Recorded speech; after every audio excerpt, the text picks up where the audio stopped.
Alors, Théo Pourchaire a fait ses premiers tests avec Alfa Romeo en Formule 1. Il a fait les essais Pirelli donc en Hongrie pour l'équipe italienne.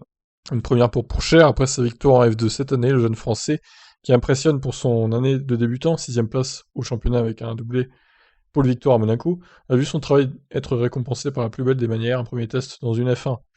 L'Azuréen, membre de l'Académie Sauber, a été en effet choisi par Alfa Romeo pour mener des tests Pirelli 18 pouces au Hungaroring ce mercredi. C'est là une vraie marque de confiance, puisque ces tests Pirelli sont cruciaux pour jauger du comportement des nouveaux pneus de l'an prochain. Pour preuve, ce sont surtout des pilotes titulaires en F1 qui ont été retenus par les équipes pour mener ces tests, comme Carlos Sainz et Charles Leclerc chez Ferrari ou Daniel Ricciardo et Lando Norris chez McLaren. Réagissant à son premier test en F1, Pourchaire est ainsi apparu logiquement très ému. Hier, un rêve est devenu réalité et j'ai conduit pour la première fois de ma vie une voiture de F1. Je me souviens avoir rêvé de ce jour quand j'étais enfant. Je tiens à remercier toute l'équipe d'Alfa Romeo Racing pour cette expérience incroyable et cette journée inoubliable. Quant au déroulé du test en lui-même, Alfa Romeo a été avare en info, rappelant simplement que Théo avait complété un programme entier. Un bon travail et un départ parfait avant la pause concluait l'équipe. Il ne faut néanmoins pas surinterpréter le sens de ce test pour Pourchaire. Oui, Frédéric Vasseur lui fait confiance. Oui, l'équipe pourrait se séparer de Kimi Räikkönen et d'Antonio Giovinazzi, mais pas au point d'envisager une titularisation de Théo dès l'an prochain. En effet, le directeur de l'écurie rappelait en juin dernier qu'il était encore trop tôt pour lui. Ne brûlons pas les étapes. Bon, il a raison, clairement. Nous avons un contrat avec Théo, mais encore une fois, je ne veux pas être pressé avec lui. Nous devons garder à l'esprit qu'il a 17 ans. Ah oui, il est tout jeune, quoi. Si vous comparez avec tous les autres talents qui arrivent en F1, ils sont beaucoup plus âgés, et je ne veux pas faire de comparaison avec Hamilton, Rosberg ou Leclerc.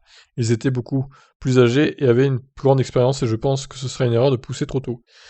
Bon, après, voilà, on peut aussi comparer avec Verstappen, qui est arrivé en F1 à 17 ans aussi, mais bon, c'est Verstappen, quoi. Il devra d'abord faire son travail en F2, puis nous aurons le temps de discuter plus tard. J'ai été impressionné par Théo, mais j'ai aussi été impressionné par lui l'année dernière.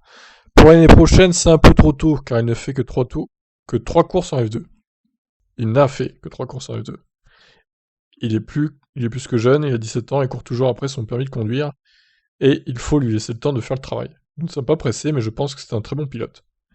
Après le bac avec mention, reste donc à avoir pour Pourchaire le permis, plus la super licence plus tard, dans cet ordre ou dans un autre ordre. Les photos donc du pilote français au volant de l'Alfa Romeo à Hungaroring, à Budapest, au Hungaroring donc. Voilà pour ses débuts en Formule 1 pour le jeune Théo Pourchaire. Bon, alors, à mon avis, il arrivera en F1 d'ici 3-4 ans, pas avant quoi. D'ici ses 20 ans, je pense on peut penser qu'il sera en F1. Après, dans quelle écurie, ça reste à voir, encore une fois. Peut-être que dans 3-4 ans, il y aura d'autres écuries qui arriveront en F1 aussi. C'est une possibilité, donc... Mais clairement, il a le talent pour, hein.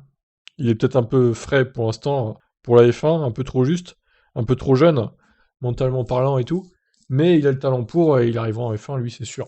Ça serait du gâchis s'il arrive pas en F1 en tout cas. Voilà pour Théo, je vous laisse réagir. Ciao, ciao.